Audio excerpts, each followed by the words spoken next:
Okay, so we have our 4 rules so far: constant, power, 1 over x, and e to the x. Let's talk about the last 6. They all involve trigonometry, okay? So here we go. We have the antiderivatives of sine and cosine. Let's work on these. Actually, we're going to go to the second one first, the antiderivative of cosine. What was the function who had a derivative that was equal to cosine?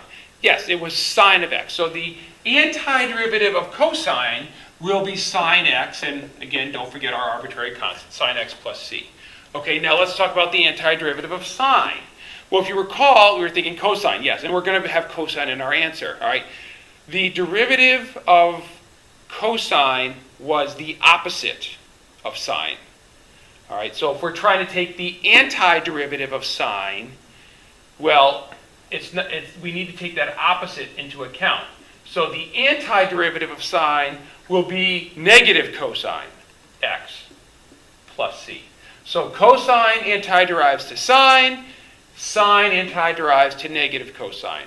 So you got to watch those negatives there. Okay, let's go to our next couple. Secant squared. What function had the derivative of secant squared x? Yes, tangent x. All right, so we have tangent x here plus c.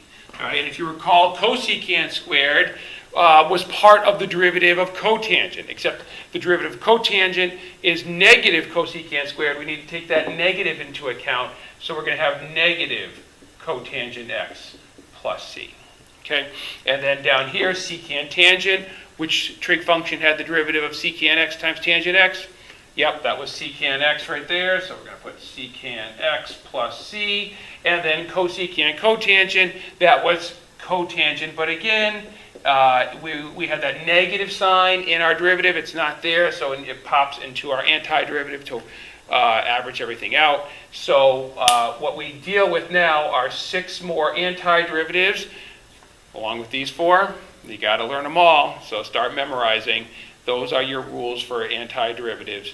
We want to be aware of them. And keep in mind, as you're doing your antiderivatives, you can always check your answer by just deriving your answer. If you derive it and it gives you what you originally started with, then you're good to go.